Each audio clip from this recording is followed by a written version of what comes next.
بسم الله الرحمن الرحيم. السلام عليكم ورحمة الله وبركاته. إن الحمد لله نحمده ونستعينه ونستغفره ونعوذ بالله من شرور أنفسنا وسيئات أعمالنا. من يهده الله فلا مضل له ومن يضلل فلا هادي له. أشهد أن لا إله إلا الله وحده لا شريك له وأشهد أن محمدا عبده ورسوله صلى الله عليه وعلى آله وأصحابه ومن تبعهم بإحسان إلى يوم الدين. يا أيها الذين آمنوا اتقوا الله حق تقاته ولا تموتن إلا وأنتم مسلمون. يا أيها الناس اتقوا ربكم الذي خلقكم من نفس واحدة وخلق منها زوجها وبث منهما رجالا كثيرا ونساء واتقوا الله الذي تساءلون به والأرحام إن الله كان عليكم رقيبا. يا أيها الذين آمنوا اتقوا الله وقولوا قولا سديدا يصلح لكم أعمالكم ويغفر لكم ذنوبكم وما يطع الله ورسوله فقد فاز فوزا عظيما. Amma ba'd. Kaum muslimin, bapak-bapak, ibu-ibu yang dirahmati Allah Subhanahu wa taala, sebagaimana lazimnya di dalam majlis yang mulia ini, kita memuji Allah Subhanahu wa taala sebagai bentuk rasa syukur kita atas nikmat yang Allah berikan, baik nikmat lahir maupun nikmat batin. Kemudian salat dan salam kepada Nabi kita Muhammad sallallahu alaihi wasallam, semoga senantiasa tercurah untuk beliau, keluarga beliau serta para sahabat ridwanullah alaihim ajma'in.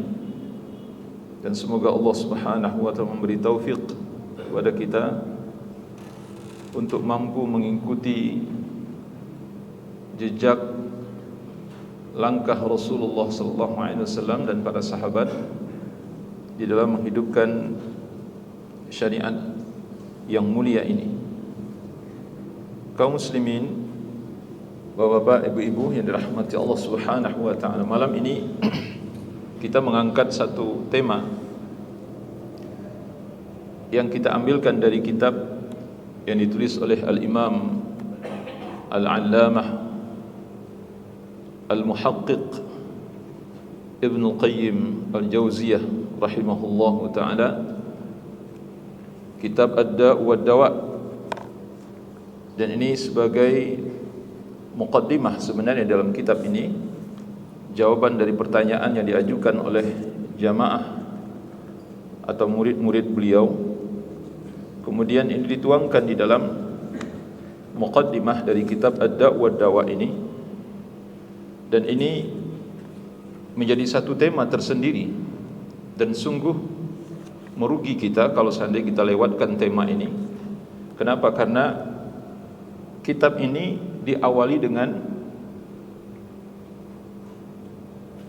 setiap penyakit ada obatnya. Ini menjawab pertanyaan dari murid-murid beliau, dan sebenarnya sejalan dengan kitab ini sebenarnya secara tema. Ad-Da' wa Dawa. Da artinya penyakit, dawa artinya obat. Setiap penyakit ada obatnya. Kita bacakan apa yang ditanyakan oleh murid beliau kepada beliau. Di dalam pertanyaan ini disebutkan bahwa ada seseorang yang bertanya kepada beliau, ma taqulu as-sadatul ulama a'immatud din radhiyallahu anhum ajma'in fi rajulin butuliya bibaliyah. Apa yang telah dikatakan oleh para pemimpin-pemimpin ulama dari umat ini radhiyallahu anhum ajma'in tentang seseorang yang mendapat musibah. Dia mengetahui kalau musibah yang menimpa dirinya itu semakin parah. Dia sudah berusaha untuk keluar dari musibah itu, sudah mencari cara, berusaha untuk lepas dari musibah itu, tetapi yang dia dapatkan justru sebaliknya, musibah semakin berat dirasakan. Kalau ibarat penyakit, dia sudah berusaha untuk mengobati penyakit itu, tetapi tidak kunjung sembuh. Penyakit itu justru menjadi-jadi, semakin parah penyakit tersebut. Kemudian inilah yang ditanyakan. Semoga Allah merahmati para ulama yang telah memberikan jalan keluar. Apa yang dihadapi oleh orang yang sedang dapat musibah ini? Apa jalan keluar yang harus dilakukan ketika dapat musibah atau ketika penyakit menimpa? Kemudian Imam Ibnu Qayyim rahimahullahu ta'ala menjawab. Kata beliau, alhamdulillahi amma ba'd, segala puji bagi Allah. Faqad thabata fi sahih al-Bukhari, kata beliau telah terdapat di dalam kitab Sahih Bukhari dari sahabat Abu Hurairah radhiyallahu an, Rasulullah sallallahu alaihi wasallam bersabda, ma anzalallahu da'an illa anzala lahu shifaan. Tidaklah Allah menurunkan satu penyakit melainkan Allah juga menurunkan obatnya. Inilah yang kita katakan bahwa tidak ada satu penyakit pun yang tidak ada obatnya. Nah, sebenarnya dari pertanyaan jamaah ini kepada beliau itu terlihat ada sedikit keputusasaannya.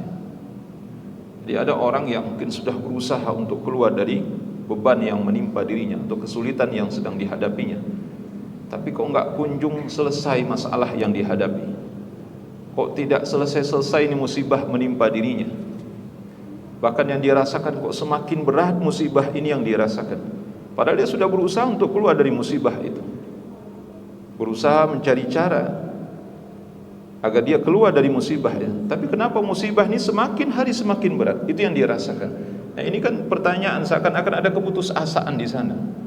Dia menemui jalan buntu. Seakan tidak ada jalan keluar dari musibah yang menimpa dirinya itu, maka dia tanyakan kepada, mungkin ada jalan keluar, apa ini yang harus saya lakukan? Mungkin ada satu kiat yang harus dilakukan agar saya bisa keluar dari musibah ini, agar saya bisa lepas dari jeratan kesulitan ini, agar saya bisa sembuh dari penyakit ini. Maka beliau rahimahullahu ta'ala membacakan hadis Nabi sallallahu alaihi wasallam, ma anzalallahu da'an illa anzala lahu shifaan. Tidaklah Allah menurunkan satu penyakit melainkan pasti Allah turunkan obatnya. Nah, di sini sebenarnya kalimat ini saja sudah bisa menjawab apa maksud dari beliau mengemukakan hadis ini, untuk meyakinkan si penanya bahwa tidak ada satu musibah pun yang orang tidak bisa keluar dari musibah itu. Ini artinya kan sesuatu yang sudah menimpa diri kita, dan tidak ada satu kesulitan pun di mana tidak ada jalan keluar dari kesulitan itu. Tidak ada satu penyakit pun di mana kamu tidak akan sembuh dari penyakit itu. Pasti kamu akan disembuhkan oleh Allah dan pasti ada obatnya. Dan riwayat yang lain disebutkan, likulli da'in dawa'un fa idza usiba ad-da'u bara'a bi idznillah. Kata Nabi sallallahu alaihi wasallam, setiap penyakit ada obatnya. Apabila obat yang diberikan kepada penyakit itu cocok, bara'a bi idznillah, maka insyaallah penyakit itu akan sembuh. Kalau obatnya cocok, kata Nabi sallallahu alaihi wasallam, maka ini akan menyembuhkan penyakit. Dalam riwayat yang lain, beliau masih meyakinkan penanya ya. Rasulullah sallallahu alaihi wasallam bersabda, "Innallaha lam yunzil da'an illa anzala lahu shifaan." Sesungguhnya Allah tidak akan menurunkan satu penyakit melainkan pasti Dia akan menurunkan obatnya. alimahu man alima wa jahilahu man jahila. Namun kata Nabi SAW, ada orang yang tahu, ada yang tidak tahu. Maksudnya ada yang tahu obatnya, ada yang tidak tahu obatnya. Itu maksudnya. Ketika gilirannya dapat musibahnya orang yang tidak tahu, maka dia putus asa. Oleh karena itu Bapak Ibu rahmati Allah, ini poin pertama penting sekali, bahwa siapapun yang ditimpa musibah atau mendapatkan penyakit, ditimpa penyakit misalnya, jangan putus asa. Seberat apapun penyakit yang diberikan oleh Allah Subhanahu wa taala, pasti itu ada obatnya. Hanya saja mungkin Allah takdirkan kita belum menemukan obatnya yang tepat untuk itu. Ya, kita harus pahami bahwa man yuridillahu bihi khairan yusib minhu. Dalam hadis riwayat Imam Bukhari, kata Nabi sallallahu alaihi wasallam, itu harus kita pahami dan ini menjadi satu keyakinan bagi kita. Apabila Allah menginginkan kebaikan bagi hambanya, maka Allah akan berikan dia musibah. Jadi kalau musibah ini enggak selesai-selesai Pak, itu Allah masih menginginkan kebaikan untuk kita. Tapi ini sulit dipahami oleh orang-orang yang akidahnya tidak kuat. Jadi kalau akidah kita setengah-setengah Pak, kok Allah menginginkan kebaikan modelnya begini buat saya? Itu Nabi yang mengatakan. Itu sulit untuk dipahami oleh orang-orang yang akidahnya rendah atau keyakinannya tidak kuat. Bapak Ibu rahmatullah, bagaimana mungkin Allah menginginkan kebaikan dengan cara memberikan kesulitan, musibah kepada hambanya? Tapi itu sabda Nabi SAW. Makanya banyak riwayat yang menjelaskan para nabi dan rasul adalah manusia yang paling berat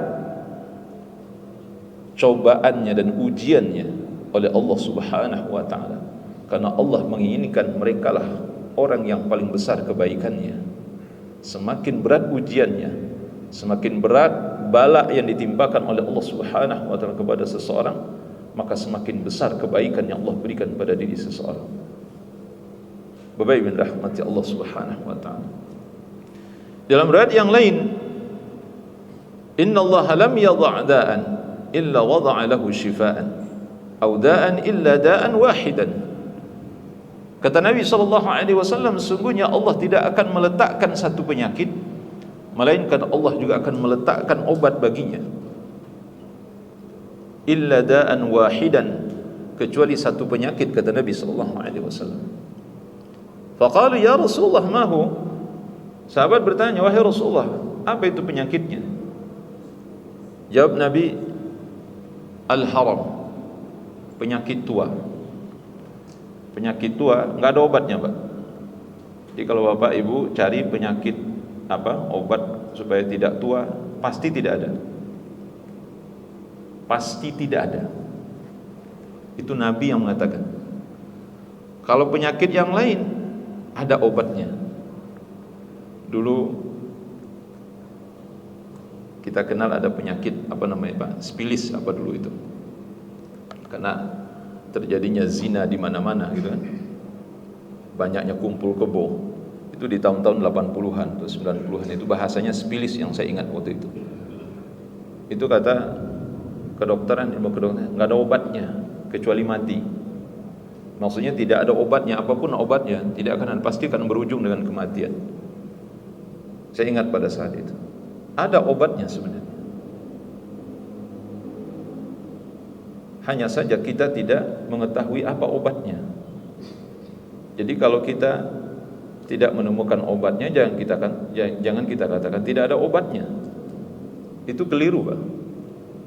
Kita aja yang tidak menemukan obatnya, mungkin yang lain menemukan obatnya. Jadi kalau kita tidak menemukan obatnya, jangan kita katakan kalau ini tidak ada obatnya. Tidak bisa. Nabi hanya mengatakan ada satu penyakit yang tidak ada obatnya, yakni tua. Oleh karena itu Bapak Ibu kemanapun mencari obat supaya tidak tua, tidak bisa.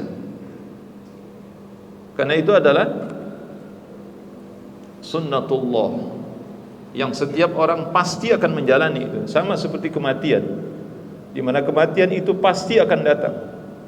Sama seperti tua itu pasti akan datang dan tidak ada obatnya. Bapak Ibu rahmati Allah Subhanahu wa taala. Oleh karena itu kata beliau, wa hadza ya'ummu adwa al-qalbi wal-ruh wal-badan. Apa yang dikemukakan dari hadis-hadis Nabi sallallahu alaihi wasallam ini, kata beliau, ini adalah obat bagi hati, obat bagi jiwa, obat bagi badan. Wa qad ja'ala an-nabiy sallallahu alaihi wasallam al-jahla da'an. Oleh karena itu di dalam hadis kata beliau, Nabi sallallahu alaihi wasallam menyebut bodoh itu penyakit. Bodoh atau tidak mengerti apa-apa, jahil kalau bahasa kita ini, bahasa Arab, di bahasa kita kan, jahil itu penyakit, itu musibah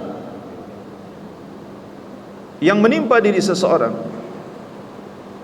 Dan jalan keluarnya, kata Nabi sallallahu alaihi wasallam, adalah belajar dan menuntut ilmu. Bapak dan Ibu rahmati Allah Subhanahu wa taala. Jadi sebelum kita lanjutkan, pertanyaan dari jamaah ini kan sifatnya umum. Ini musibah apa yang dimaksud di sini? Mungkin kalau kita memahami musibah itu apa yang menimpa fisik, harta benda kita, seperti terjadi gempa atau longsor atau banjir atau tsunami. Mungkin ini yang dipahami oleh orang awam dengan musibah. Tetapi Imam Ibnu Qayyim rahimahullahu ta'ala mengarahkan kita, musibah itu tidak hanya apa yang menimpa fisik kita, harta benda kita, tapi musibah, kata beliau, itu juga apa yang menimpa ke dalam hati kita, apa yang menimpa hati kita, apa yang menimpa jiwa kita, dan apa yang menimpa badan kita. Bapak Ibu rahmati Allah Subhanahu wa taala, itu yang disebut dengan musibah. Nah, kalau mau disebut penyakit juga, jadi yang disebut penyakit itu tidak hanya menimpa badan kita, tapi juga menimpa hati kita, jiwa kita. Maka dikenal ada penyakit hati, ada penyakit jiwa, ada penyakit badan. Oleh karena itu, beliau rahimahullahu taala menyebutkan satu penyakit di sini dalam hadis Nabi sallallahu alaihi wasallam, penyakit bodoh. Bapak Ibu rahmatullah, mungkin kita enggak sadar ya kalau bodoh itu bukan penyakit. Tapi Nabi sallallahu alaihi wasallam mengatakan bodoh itu penyakit. Kita enggak ngerti dengan agama, tidak bisa baca Al-Qur'an, itu penyakit. Itu musibah. Enggak mengerti bagaimana cara wudu yang benar, tidak paham bagaimana cara mandi wajib yang benar, tidak mengerti bagaimana salat yang benar sesuai dengan sunnah Nabi sallallahu alaihi wasallam. Ini penyakit, Bapak Ibu. Ini musibah. Kemudian beliau rahimahullahu taala mengukakan hadis di sini. Hadis ini sahih, diriwayatkan oleh Imam Abu Dawud rahimahullahu taala dalam sunannya, dari sahabat Jabir bin Abdullah radhiyallahu anhu, kharajna fi safarin fa asaba rajulan minna hajar. Kata Jabir radhiyallahu anhu, kami melakukan satu perjalanan, ada satu pasukan yang diutus oleh Nabi sallallahu alaihi wasallam. Kemudian salah seorang dari pasukan itu ketiban batu. Ini hadis sangat populer, dan saya yakin kalau kita belajar fikih, ini hadis pasti dikemukakan ketika membahas apa, Pak? Tayamum. Jadi pembahasan tentang tayamum, ini hadis ini dikemukakan biasanya. Kemudian luka parah, terkena batu. Kemudian di malam harinya, tsumma ihtalaman, mimpi basah, Pak. Ini qadarullah. Qadarallahu wa ma syafa'al. Allah telah takdirkan dan Allah berbuat sekehendaknya. Udah ketiban batu, luka parah, malam hari tidur mimpi basah. Itu qadarullah namanya. Kenapa enggak yang lain yang mimpi? Ini yang mimpi malah yang ketiban batu, Bang. Jadi memang Allah Subhanahu wa taala menginginkan itu terjadi. Kemudian sahabat ini bertanya kepada sahabat yang lain, hal tajiduna li rukhsatan fit tayammum? Bagaimana pendapat kalian? Apakah aku boleh tayamum? karena mimpi basah itu Pak. Kan harusnya mandi junub. Tanya sama teman-temannya, boleh nggak saya tayamum? Kan saya ini kena batu nih, parah, luka parah, luka yang menganga di kepalanya itu. Jawab sahabat yang lain, mana jidulaka rukhsatan. Kami tidak melihat adanya rukhsah untukmu. Nggak ada rukhsah. Kenapa? Wa anta taqdiru 'alal ma'. Kamu masih bisa pakai air. Kamu masih bisa menggunakan air. Ini kata sahabat yang lain. Bapak Ibu rahmati Allah Subhanahu wa taala. Faghtasala famata. Kemudian beliau mengikuti saran sahabat-sahabatnya. Akhirnya dia mandi. Famata. Kemudian meninggal, Pak. Setelah mandi meninggal. Qaddarallahu ma syafa'al. Qadarullah. Allah takdirkan dia meninggal. Falamma qadimna 'ala an-nabi sallallahu alaihi wasallam ukhbira bidzalik. Ketika kami telah sampai ke hadapan Nabi sallallahu alaihi wasallam, kami khabarkan apa yang terjadi. Faqala an-nabi sallallahu alaihi wasallam, qatalahumullah. Kata Nabi, mereka telah membunuhnya. Mereka telah membunuhnya. Semoga Allah membinasakan mereka. Ini marah Nabi, Pak. Kejadian itu membuat Nabi SAW menjadi sangat marah pada saat. Sampai beliau mengatakan, qatalahumullah. Mereka telah membunuhnya, kata Nabi SAW. Semoga Allah membinasakan mereka. Ya Allah. Itu bentuk, ya, disebutkan oleh para ulama, Nabi SAW kalau beliau mendoakan seperti ini, Pak, itu tidak sungguh-sungguh mendoakan. Apa Nabi sungguh-sungguh mendoakan umatnya agar umatnya binasa? Nggak mungkin. Tapi ini kalimat yang kadang-kadang diucapkan oleh Nabi SAW untuk orang-orang yang merusak agama ini. Ini salah satu bentuk merusak agama ini, Pak. Nggak ngerti jawab. Maka kata Nabi sallallahu alaihi wasallam, ala sa'alu idh lam ya'lamu. Hendaknya bertanya mereka, kalau mereka tidak tahu nanya harusnya, kata Nabi sallallahu alaihi wasallam. Fa innama shifa'ul 'ayyi as-su'al. Fa innama shifa'ul 'ayyi as-su'al. Karena sesungguhnya obat dari bodoh itu bertanya, kata Nabi. Jadi kalau kamu nggak tahu, kamu nanya. Jangan langsung jawab. Sudah jelas nggak ngerti, nggak paham, jawab. Tidak paham dengan agama, ikut-ikutan ngomong. Tidak tahu dengan hukum syariat, ikut-ikut menjawab.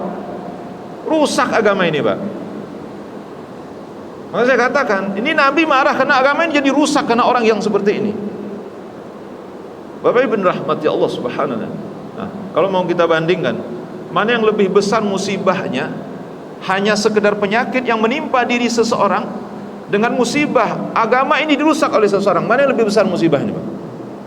Lebih besar musibah agama ini dirusak oleh orang bodoh, oleh orang yang tidak paham, sok tahu mengerti tentang agama, menjawab persoalan-persoalan agama padahal mereka tidak paham tentang agama. Ini merusak agama Allah Subhanahu. Maka Nabi marah. Seharusnya kalau kalian tidak tahu, nanya, kata Nabi sallallahu alaihi wasallam. Syifa'ul 'ayyi as-su'al. Obat dari bodoh itu bertanya, belajar. Al-ilmu bit-ta'allum. Ilmu tidak mungkin diperoleh, kata Nabi, kecuali dengan belajar. Oleh karena itu, Bapak Ibu rahmati Allah Subhanahu wa ta'ala, kata Nabi, innama kana yakfi ayatayammama ya'sira aw ya'sib ala jarhi hirqah. Kata Nabi SAW, cukup baginya bertayamum. Kan dia luka parah lagi di kepalanya gitu. Dan pada saat itu, Bapak Ibu rahmati Allah Subhanahu wa ta'ala, kalau kita lihat nih riwayat ini, bisa jadi itu luka itu belum ditutupi gitu. Kemudian dia mandi, ya terkena semuanya. Qadarullah, meninggal setelah itu. Cukup, kata Nabi, dia bertayamum, tutupi lukanya, kemudian usap perban yang menutupi luka itu. Thumma yamsah 'alaiha, usap saja kata Nabi sallallahu alaihi wasallam, wa yaghsil sa'ira jasadi, dan siram bagian tubuh. Jadi kalau mau mandi juga kata Nabi sallallahu alaihi wasallam, ini diperban, kemudian bagian anggota tubuh yang lain disiram, tapi bagian yang luka itu cukup diusap kata Nabi. Atau kalau tidak tayamum. Ini ada dua nih maksudnya, Pak. Atau kalau tidak tayamum saja kata Nabi sallallahu alaihi wasallam. Jangan disiram seluruhnya. Bapak dan Ibu rahmati Allah subhanahu. Ini luar biasa ini, Pak. Nah, ini yang kadang-kadang kalau kita baca, Pak, ya, kalau kata kita bodoh itu mungkin bukan musibah gitu. Kita mungkin mengatakan bodoh itu bukan penyakit. Kita mengatakan bahwa bodoh itu bukan sesuatu yang harus dihilangkan segera gitu. Bapak Ibu rahmati Allah. Jadi berbeda dengan pemahaman para ulama dengan mengungkapkan hadis Nabi sallallahu alaihi wasallam. Nah, kemudian beliau juga menjelaskan bahwa Al-Qur'an adalah obat. Wa qad akhbara Allah subhanahu 'anil Qur'ani annahu shifa. Sungguh Allah mengkhabarkan kepada kita bahwa sungguhnya Al-Qur'an itu adalah obat. Sebagaimana Allah firmankan dalam surah Fussilat ayat 44 misalnya, walau ja'alnahu Qur'anan 'ajamiyyan laqalu laula fussilat ayatuh a'jamiyyun wa 'arabi qul huwa lil ladzina amanu hudaw wa shifaa. Kata Allah subhanahu wa ta'ala, kalau seandainya kami jadikan Al-Quran itu selain bahasa Arab, bahasa ajam itu selain bahasa Arab, sungguh mereka akan bertanya, kenapa Al-Quran ini tidak dijelaskan, tidak dirinci ayat-ayatnya? A'jami wa Arabi, apa patut Al-Quran diturunkan ke dalam bahasa selain bahasa Arab sementara Rasul diutus adalah orang Arab? Nggak pantas kata Allah subhanahu wa ta'ala. Artinya apa? Ini menjelaskan tentang keutamaan bahasa Arab, Pak. Jadi yang pantas Al-Quran itu ya bahasa Arab. Kan ini bahasa yang paling sempurna. Bahasa Arab itu bahasa Allah, bahasa Rasulullah sallallahu alaihi wasallam, dan bahasa manusia nanti di akhirat, di surga. Kemudian kata Allah, qul huwa lil ladzina amanu huda wa shifaa. Katakanlah wahai Muhammad, sungguhnya Al-Qur'an itu adalah petunjuk dan obat bagi orang-orang yang beriman. Al-Qur'an itu adalah petunjuk dan obat bagi orang-orang yang beriman. Bapak Ibu rahmati Allah. Dia ingin menjelaskan kepada kita bahwa Al-Quran adalah obat. Dalam ayat yang lain, surah Al-Isra ayat 82, wa nunazzilu minal Qur'ani ma huwa shifaa'u wa rahmatul lil mu'minin. Dan diturunkan Al-Quran itu kata Allah sebagai obat dan rahmat bagi orang-orang mukmin. Bapak dan Ibu rahmati Allah subhanahu wa ta'ala. Ini menjelaskan kepada kita, kata beliau, falam yunzilillahu azza wa jal minas sama'i shifaan qattu na'amma wala anfa' wala 'azam wala anja' min izalati ad-da'i minal Qur'an. Kata beliau rahimahullahu ta'ala, tidaklah Allah turunkan dari langit obat yang melebihi dahsyatnya daripada Al-Quranul Karim. Ini makna dari ayat ini. Jadi kalau Bapak Ibu ingin cari obat apapun penyakitnya, Al-Quran obatnya. Sakit badan, musibah yang menimpa badan, musibah yang menimpa hati, musibah yang menimpa keluarga kita, musibah yang menimpa harta benda kita, musibah yang menimpa kaum muslimin, apa obatnya? Al-Quran. Itu maksudnya, Pak. Termasuk secara khusus obat dari bodoh itu baca Quran. Bapak Ibu rahmati Allah, Imam Ibnu Jauzi rahimahullahu taala dalam kitab beliau Talbis Iblis, saya kira ini kitab sangat populer, Pak.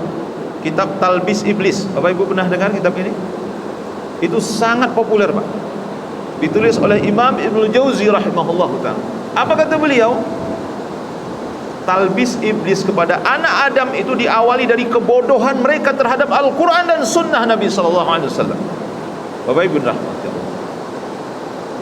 Jadi kita ini, Pak, menjadi bulan-bulanan oleh iblis, oleh syaitan, itu awalnya dari apa? Kebodohan kita dari Al-Quran dan Sunnah Nabi Sallallahu Alaihi Wasallam. Itu kata beliau. Makanya beliau mencontohkan di situ. Makanya orang-orang sufi, ini bukan perkataan saya, Pak. Makanya orang-orang sufi, kata beliau, orang-orang tarekat, orang-orang sufi, mereka termasuk yang paling banyak terkena talbis iblis, karena mereka tidak mengerti dengan Al-Quran dan Sunnah.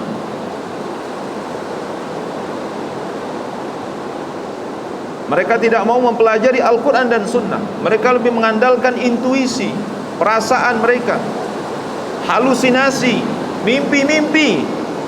Itu benar, Pak. Kalau Bapak perhatikan ya. Bapak dan Ibu rahmati Allah Subhanahu wa taala, silakan Bapak Ibu beli kitab Talbis Iblis. Itu sudah diterjemah, Pak, sudah diterjemah bahasa kita. Dan buku ini juga, ini sudah diterjemah. Saya berharap Bapak Ibu beli ya.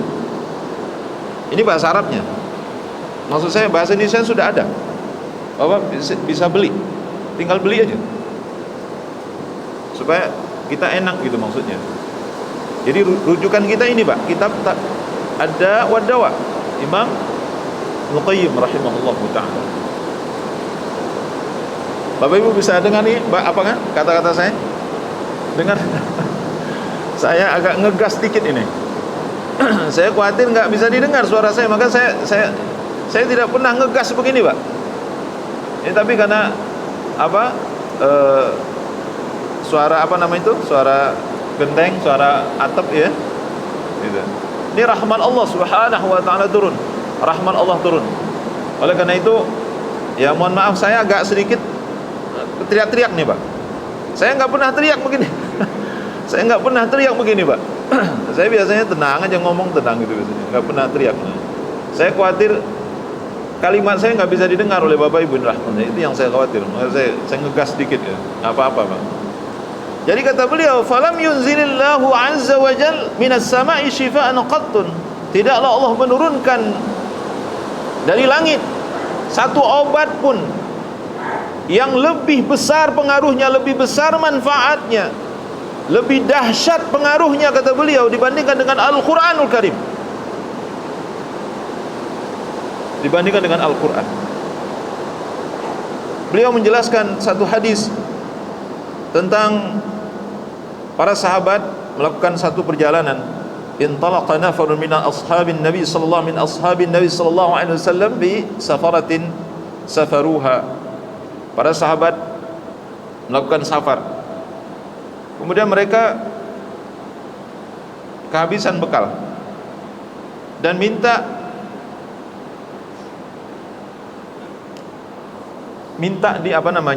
dijamu, Pak. Mereka minta kepada penduduk setempat di mana mereka kehabisan bekal itu agar mereka diberikan makanan dan minuman. Ini dalil disebutkan oleh para ulama. Ini hadis riwayat Bukhari Muslim. Ini dalil disebutkan oleh para ulama yang boleh meminta-minta itu, Pak. Pertama adalah musafir yang kehabisan bekal. Jadi kalau kita musafir habis bekal, boleh Pak minta-minta. Dan dalilnya juga silakan Bapak baca nanti surah Al-Kahfi. Ketika Nabi Khidir dan Nabi Musa alaihi salatu wassalam kehabisan bekal, mereka minta-minta apa, Pak? Minta dijamu kan? Minta makan dan minum kepada penduduk setempat. Tapi nggak ada yang mau ngasih makan kan? Dan Nabi Khidir tetap membangun, ada rumah reot, udah mau runtuh, udah dibangun. Itu sebelumnya disebutkan Nabi Khidir dan Nabi Musa alaihi wassalatu wassalam itu minta dijamu Pak, gitu maksudnya. Artinya boleh meminta. Hukum asal meminta itu haram, kecuali bagi orang-orang yang betul-betul membutuhkan dalam Islam. Makanya para sahabat radhiyallahu anhum ajmain enggak ada yang meminta-minta. Bahkan ketika mereka sangat membutuhkan sekalipun, karena mereka takut terkena hukum itu. Yahsabuhumul jahilu aghniya'a minat ta'affuf. Sehingga orang-orang yang tidak mengetahui mengira bahwa para sahabat itu berkecukupan, padahal mereka kekurangan sebenarnya. Para sahabat itu Pak, itu banyak yang kekurangan, dan rata-rata sahabat itu miskin, tapi mereka tidak pernah menadahkan tangan. Yahsabuhumul jahilu aghniya'a minat ta'affuf. Allah sebutkan dalam surah Al-Baqarah itu. Sehingga orang-orang yang tidak ngerti, ini para sahabat pada berkecukupan semua, orang kaya, padahal mereka banyak yang kekurangan itu, tapi tidak pernah menadahkan tangan. Nah, termasuk salah satu di antaranya adalah orang-orang yang sedang safar. Jadi para musafir itu berhak Pak mendapatkan makan minum dari kita, dan dosa kita kalau tidak menjamu mereka. Allahu a'lam bishawab. Waktu Isya masuk, jadi kita skor waktunya sampai ba'da Isya, nanti kita sambung sedikit. Setelah itu kita mungkin ada diskusi insyaallah. Sallallahu ala nabiyina Muhammad wa ala alihi washabbihi wasallam. Assalamualaikum warahmatullahi wabarakatuh. Alhamdulillah wassalatu wassalamu ala Rasulillah wa ala alihi washabbihi wa mawalah ma ba'd. Kita lanjutkan Bapak Ibu rahmati Allah Subhanahu wa taala. Setelah para sahabat ini kehabisan bekal, mereka minta makan dan minum kepada sebuah kampung ya pada saat itu, tapi penduduk kampung ini tidak mau menjamu mereka. Kemudian mereka terus berlalu, tidak jauh dari kampung itu, qadarullah, kepala suku kena sengatan kalajengking. Jadi pemimpin sukunya itu terkena sengatan kalajengking, disengat kalajengking pada saat itu. Dan mereka sudah berusaha untuk mengobati dengan berbagai macam cara, tapi tidak kunjung sembuh. Malah apa yang dirasakan itu semakin sakit, persis seperti pertanyaan tadi itu.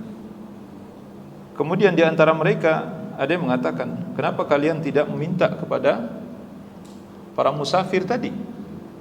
Siapa tahu mereka ada obatnya. Siapa tahu dari mereka ada yang bisa mengobati ketua kita. Maka mereka datanglah kepada para sahabat yang pada saat itu sudah melewati kampung mereka, meminta kepada para sahabat untuk diobati ya. Siapa dari kalian, dari kamu yang mampu mungkin mengobati ketua kami gitu. Kemudian kata para sahabat, aku bisa mengobati insyaallah, tapi aku tidak mau mengobati, karena kalian tadi tidak mau memberi makan dan minum kepada kami. Kami minta dijamu, kalian tidak mau menjamu kami. Kami minta agar kalian menjadikan kami ini sebagai tamu, tapi kalian tidak mau menerima kami sebagai tamu. Maka kami tidak mau ngobatin, kecuali kalau kalian mau berjanji setelah diobatin kalian kasih hadiah kami. Maka mereka menyepakati, ya sudah kalau begitu kita sepakat, setelah nanti diobati kami akan memenuhi janji. Kemudian datanglah sahabat dengan membacakan surah Al-Fatihah, membacakan surah Al-Fatihah mulai dari Bismillahirrahmanirrahim, Alhamdulillahirabbil alamin. Kemudian setelah dibacakan surah Faka'annama nusyita min iqal, seakan-akan kepala suku ini terlepas dari ikatan yang membelenggunya. Fantalaqa fayamshi, dia berjalan setelah diruqyah itu dengan surah Al-Fatihah. Kemudian dengan izin Allah Subhanahu wa taala langsung sembuh dan dia berjalan. Wa ma bihi qalabah, seakan-akan tidak ada penyakit sebelumnya. Ini luar biasa. Ini hadis sahih, riwayat Imam Bukhari Muslim. Jadi setelah diruqyah dengan surah Al-Fatihah itu, sedikit pun tidak ada sisa penyakitnya, sehingga dirasakan tidak pernah merasakan sakit sebelumnya. Seakan-akan tidak pernah sakit sebelumnya. Masya Allah. Ini dahsyatnya Al-Quran. Ini kita katakan bahwa Al-Quran itu sangat dahsyat. Kalau kita memakai obat-obat yang kita, ramuan-ramuan yang kita pakai segala macam, kadang-kadang itu kan masih ada sisanya. Ini tidak ada sisa, tidak ada rasa sisa sakit itu. Bahkan dia seakan-akan merasakan bahwa tadi tidak pernah sakit. Allahu Akbar. Kemudian mereka menepati janji, diberikanlah upah atau hadiah kepada para sahabat. Kemudian sahabat sudah tidak sabar, ini hadiah dibagi-bagi atau upah ini kenapa tidak dibagi-bagi juga? Bagi-bagi. Kata sahabat yang lain, tunggu dulu sampai kita kepada Nabi SAW. Apa yang dikatakan Nabi terhadap upah ini? Boleh kita makan atau tidak? Sesampainya di hadapan Nabi SAW, mereka menceritakan apa yang telah terjadi. Rasulullah SAW bersabda, "Wa ma yudrika annaha ruqyah?" Dari mana kalian tahu kalau Al-Fatihah ini adalah ruqyah? Nah, makanya Imam Ibnu Katsir rahimahullahu ta'ala dalam kitab tafsirnya, Bapak Ibnu Rahmat, yang menyebut Al-Fatihah itu nama lainnya ruqyah. Al-Fatihah itu, Pak, kan namanya banyak tuh. Al-Fatihah itu ada namanya Ummul Quran, ada Ummul Kitab, ada Sab'ul Mathani, ada ruqyah. Rujuk kembali tafsir Imam Ibnu Katsir rahimahullah. Jadi nama salah satu dari Al-Fatihah itu ruqyah, Pak. Ruqyah. Kata Rasulullah, dari mana kalian tahu kalau Al-Fatihah itu ruqyah? Ruqyah itu apa bahasa kita, Man? Artinya bahasa kita apa? Ruqyah apa bahasa? Jampi-jampi, Pak. Ruqyah itu jampi-jampi artinya. Mungkin agak ini juga. Jadi Al-Fatihah itu jampi-jampi. Itu jampi-jampi yang syar'i, sesuai dengan sunnah Rasulullah SAW. Nabi bertanya, "Wa ma yudrika annaha ruqyah?" Kata Rasulullah, dari mana kamu tahu kalau Al-Fatihah itu ruqyah, jampi-jampi? Thumma qala qad asabtum. Kata Nabi SAW, kalian benar.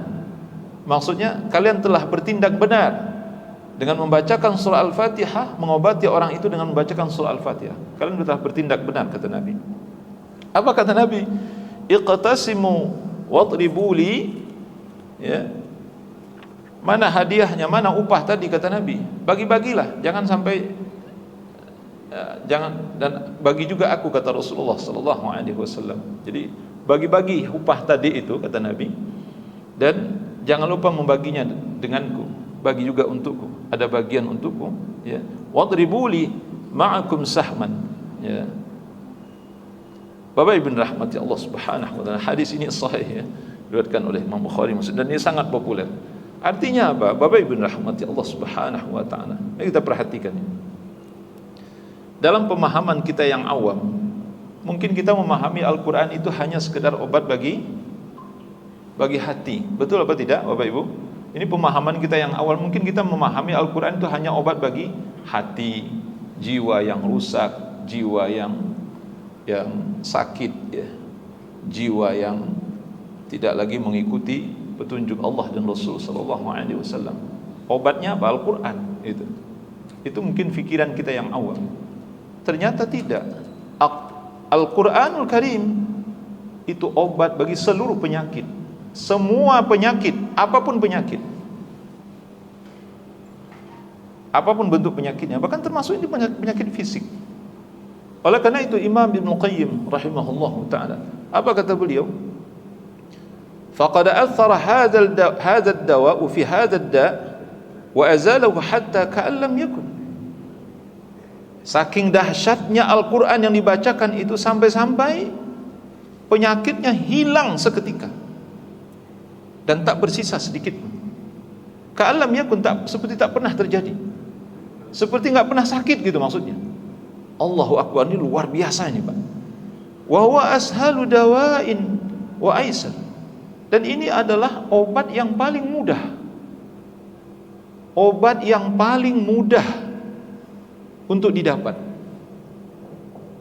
Kalau Bapak Ibu sakit kepala harus pergi ke warung dulu. Ini nggak perlu ke warung, Mbak. Cukup ambil wudu, khusyuk baca surah Al-Fatihah. Kita nggak perlu cari ke warung, apalagi sampai pergi ke klinik, pergi ke rumah sakit. Tiba di sana dokternya lagi keluar atau bagaimana, repotnya, Mbak. Maka beliau sebutkan ini obat yang paling gampang mendapatkannya.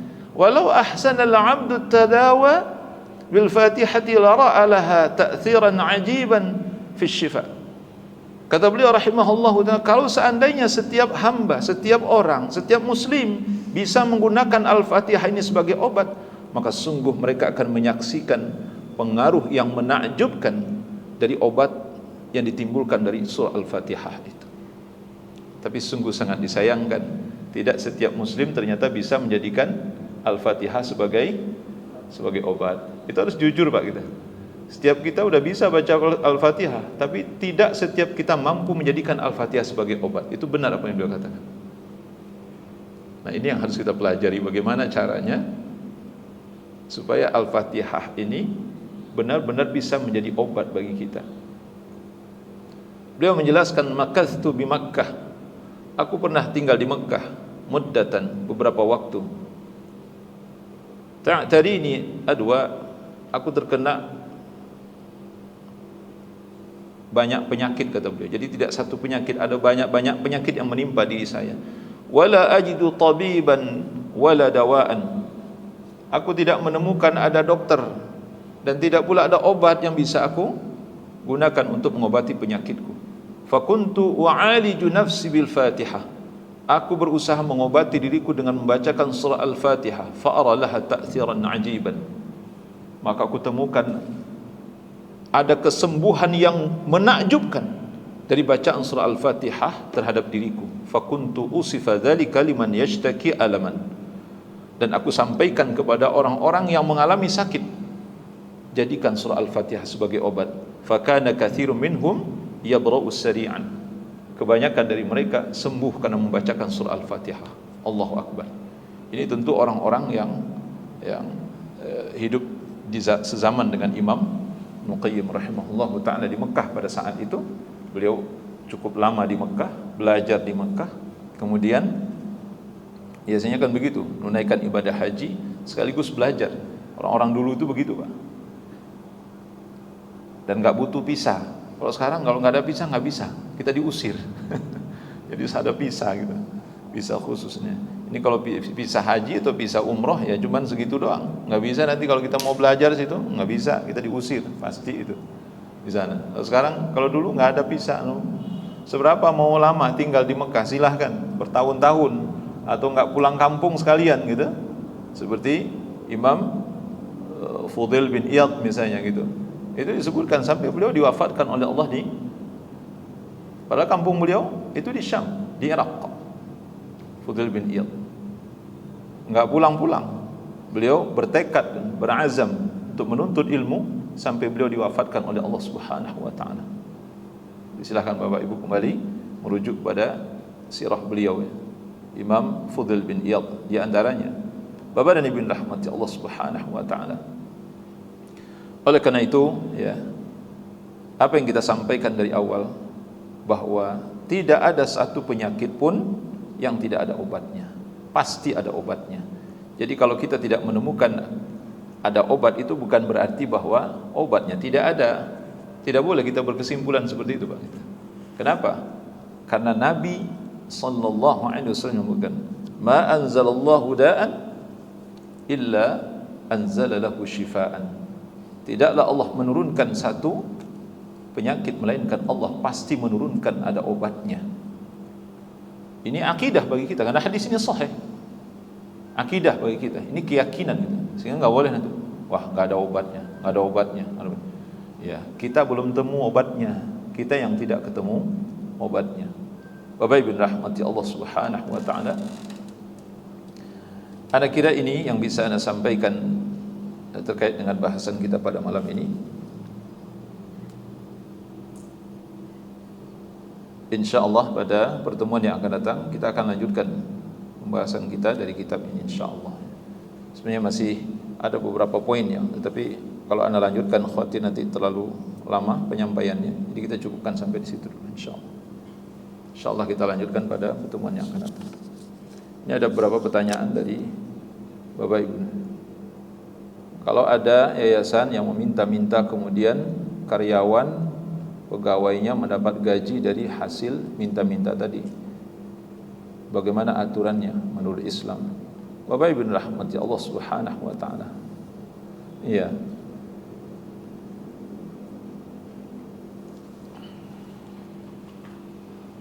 Inilah persoalan yang terjadi di tengah-tengah kita Bapak Ibu rahmati Allah Subhanahu wa taala. Yayasan kemudian meminta-minta. Ini apa yang dimaksud di sini? Apakah meminta-minta dalam artian untuk menghidupi yayasannya? Kan biasanya kan yayasan itu ada amal usaha. Apakah itu pondok pesantren, ya, atau itu mungkin madrasah, atau mungkin itu semacam taman bacaan Al-Quran dan lain sebagainya. Kalau seandainya yang dimaksud meminta-minta itu untuk membiayai amal usaha yang sedang mereka jalankan, maka Allah alam ini tidak ada masalah sebenarnya gitu. Tetapi sekali lagi biasanya kalau di yayasan gitu, itu kan jarang sekali ya. Yang Anda tahu jarang sekali maksud meminta-minta ini, mohon maaf ya, seperti yang dilakukan orang di jalan-jalan gitu. Itu jarang dilakukan oleh yayasan gitu. Karena yayasan itu biasanya pakai proposal Pak, biasanya. Proposal itu kan mendatangi para muhsinin atau mungkin mendatangi instansi-instansi terkait, misalnya seperti misalnya Basnas misalnya seperti itu. Itu tidak ada masalah sebenarnya. Tidak ada masalah. Nah, pegawai yang dimaksud yang boleh digaji di sana, ya mungkin barangkali ya guru-gurunya gitu maksudnya. Mereka berhak mendapatkan gaji dari apa yang mereka lakukan. Atau ya orang-orang terkait yang mengurus amal usaha tersebut. Allah a'lam bishawab. Tapi kalau meminta-minta dalam artian tidak ada tujuan, minta-minta kemudian amal usaha nggak jelas, tiba-tiba ini duit dibagi-bagi, nggak boleh Pak. Ini termasuk perkara yang dilarang dalam agama. Selagi Anda katakan bahwa meminta-minta itu hukum asalnya haram dalam Islam. Haram hukumnya, Bapak Ibu rahmati Allah. Meminta-minta itu haram hukumnya, nggak boleh. Kecuali untuk sesuatu yang dibenarkan oleh syariat, oleh agama. Makanya ketika seseorang sudah tidak ada lagi yang akan dimakan, kalau dia tidak makan, maka dia akan mati, atau mungkin dia jatuh sakit gitu setelah itu, maka itu halal meminta. Itu pun sekedar untuk kebutuhan dia saat itu, tidak untuk memperkaya diri. Maka apa yang kita dengar hari ini, ada orang yang meminta untuk memperkaya dirinya Pak, bikin rumah di kampung segala macam. Na'udzubillah min dzalik. Itu haram hukumnya, ya kan? Atau seperti ya, Anda nggak tahu nih maksudnya apa yayasan ini. Kalau dia tidak punya amal usaha, minta-minta buat apa? Dan ini ya semakin menjelekkan nama Islam Pak sebenarnya gitu. Jadi meminta-minta itu sekali lagi itu membuat jelek nama Islam Pak. Itu sudah disebut-sebut orang kadang-kadang di mana-mana nih. Umat Islam ini nggak tahu malu, ya, minta-minta. Maka ada cara meminta yang lebih terhormat, bikin proposal. Kan nggak ketahuan itu Pak. Datang ke kantor-kantor yang mungkin barangkali bisa mengucurkan dana. Kan ada dana apa istilahnya kalau di kantor-kantor itu? Iya, CSR kan, dana itu lebih terhormat insya Allah. Dan memang dana itu hak mereka, terutama sekali yang tinggal di perkantoran, dekat perkantoran itu. Dan memang perkantoran itu wajib mengeluarkan itu. Memang dana CSR itu memang harus ada Pak. Setahu anak itu harus ada gitu, dana itu. Tidak boleh kantor yang nggak boleh tidak memberikan dana. Kalau dia menolak itu nggak boleh Pak. Allahu a'lam bishawab. Tapi intinya adalah harus ada tujuan dari meminta itu yang dibenarkan oleh syariat. Karena kalau tidak, nggak boleh. Oh, ini pertanyaan nomor 2 ya. Nomor 1 ini. Di dalam Al-Quran ada ayat yang menjelaskan bahwa di balik kesulitan ada kemudahan. Hal tersebut berlaku umum atau khusus pada umat-umat tertentu. Itu berlaku umum. Ayat itu berlaku umum. Dan bisa dirasakan bukan hanya umat Islam, Bapak Ibu rahmati Allah. Bukan hanya umat Islam. Silahkan Bapak kalau punya teman yang non muslim itu, pernahkah dia merasakan bahwa di balik kesulitan itu ada kemudahan? Karena itu untuk seluruh makhluk sebenarnya. Ayat itu, inna ma'al usri yusra. Ya, apa ayat punya ayat itu Pak? Betul ya? Dan surah Asy-Syarah itu kan, inna ma'al usri yusra. Sesungguhnya bersama kesulitan itu ada kemudahan. Inna ma'al usri yusra. Dan sesungguhnya bersama kesulitan itu ada kemudahan, kata Allah Subhanahu wa taala. Itu bukan hanya diberikan oleh Allah Subhanahu wa taala kepada umat Islam saja. Tetapi ya kita ya yang sebagai seorang muslim meyakini bahwa ini datang dari Allah Subhanahu wa taala. Ya, kalau orang-orang di luar Islam juga merasakan ini, tapi mungkin mereka mengatakan bahwa ini dari Tuhan mereka. Bapak Ibu rahmati Allah, ketika mereka misalnya berada dalam kondisi sangat sulit, tetapi kemudian ada keajaiban, mereka mengatakan ini mukjizat. Kan orang selalu mengatakan itu, wah betul-betul mukjizat. Kenapa? Tidak ada yang menyangka kalau si fulan akan hidup. Ternyata dia ditakdirkan hidup lagi. Itu salah satu di antaranya. Dan itu tidak hanya dialami oleh umat Islam, tapi juga orang-orang di luar Islam. Tidak hanya dialami oleh umat-umat tertentu, tapi juga umat Islam, umat Rasulullah sallallahu alaihi wasallam. Maksudnya tidak hanya umat terdahulu tapi juga umat sekarang. Atau tidak hanya dialami oleh, tidak hanya diuntukkan oleh Allah untuk umat Nabi Muhammad sallallahu alaihi wasallam, tapi juga umat-umat terdahulu. Allahu a'lam bishawab. Dan itu betul ya, betul. Bisa kita buktikan dalam kehidupan kita sehari-hari, Bapak Ibu rahmati Allah Subhanahu wa taala. Dan disinilah orang-orang yang memiliki keyakinan akidah yang benar, bahwa mereka mengatakan ternyata benar ada Allah, ternyata benar ada Tuhan itu. Bapak dan Ibu rahmati Allah Subhanahu wa taala. Kemudian pertanyaan berikutnya, Assalamualaikum warahmatullahi wabarakatuh. Talbis iblis ya terhadap orang awam. Mohon penjelasannya tentang talbis iblis terhadap orang awam. Bapak Ibu rahmati Allah Subhanahu wa taala. Nah, ini satu contoh saja. Kalau yang kita katakan awam di sinilah orang yang tidak berilmu, maka orang-orang awam yang terjebak di dalam fanatik dan taklid buta, itu bentuk talbis iblis kepada mereka. Bapak dan Ibu rahmati Allah Subhanahu wa taala. Orang-orang awam adalah orang yang paling gampang diorganisir. Awam dalam artian kita katakan di sini orang-orang bodoh, Pak. Orang-orang yang tidak berilmu, yang tidak mengerti. Orang-orang awam adalah orang-orang yang sebenarnya mereka tidak punya pilihan. Nah, iblis la'natullah memanfaatkan kebodohan mereka ini untuk disesatkan. Apakah mereka menjadi muqallid? Muqallid itu artinya membabi buta, mengikut tanpa mengetahui dasar, tanpa mengetahui apa yang diikut itu benar atau salah, ini baik atau buruk, yang penting ikut. Itu bentuk talbis iblis kepada orang-orang awam atau orang-orang bodoh. Na'udzubillah. Dan di dalam Islam itu termasuk paling banyak. Di dalam Islam ini Pak, ini termasuk paling banyak. Jadi umat Islam yang mereka nggak ngerti apa-apa, kemudian nanti diorganisir oleh orang-orang tertentu yang punya kepentingan di sana. Akhirnya mereka ya sudah.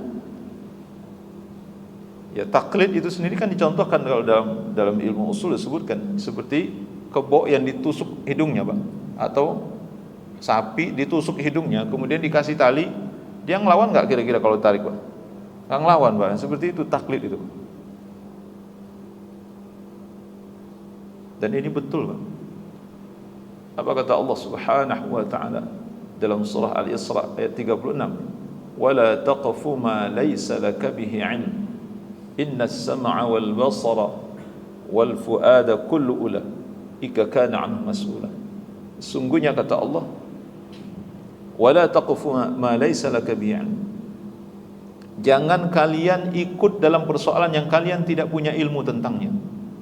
Ini luar biasa, Pak, detil Allah menjelaskan. Jangan kalian ikut dengan sesuatu yang kalian tidak tahu tentang sesuatu itu.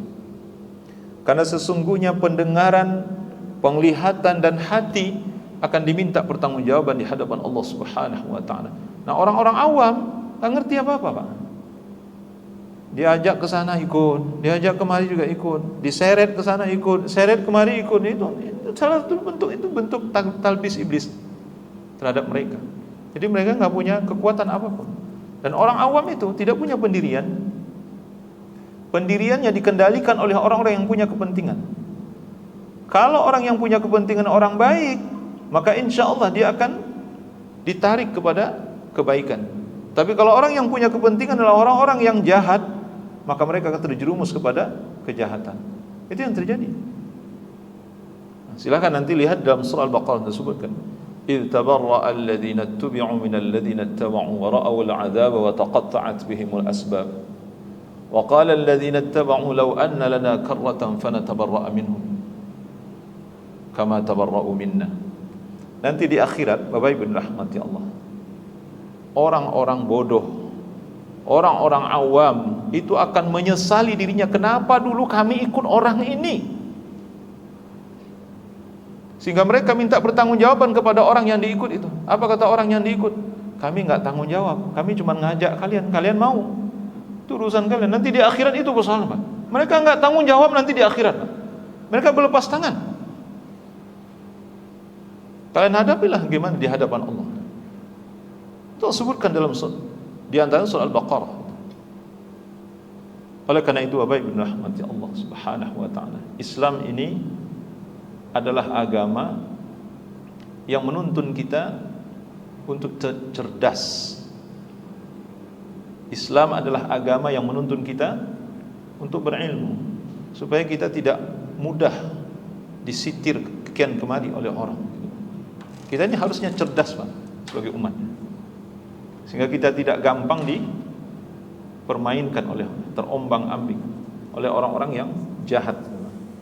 Ya alhamdulillah, kalau yang mempengaruhi kita misalnya adalah orang-orang baik, ya, para ulama yang betul ulama, benar manhajnya, benar fiqrahnya, benar jalannya. Alhamdulillah alladzi bi ni'matihi tatimmus shalihat. Inilah yang diinginkan oleh orang-orang awam sebenarnya kita. Ya kita juga tidak bisa memaksa, Pak, bahwa setiap umat Islam ini harus berilmu, kan susah juga, Pak. Bagaimana menjadikan semua orang menjadi berilmu? Itu tidak gampang. Dan kenyataannya mereka disibukkan oleh urusan dunia mereka. Lihatlah, sampai jam segini ini masih banyak yang kerja, Pak. Belum pulang ke rumah. Nanti sampai jam 11 baru kelelahan. Kadang-kadang mereka enggak sholat. Subhanallah, maha suci Allah. Itu terjadi. Na'udzubillah min dzalik.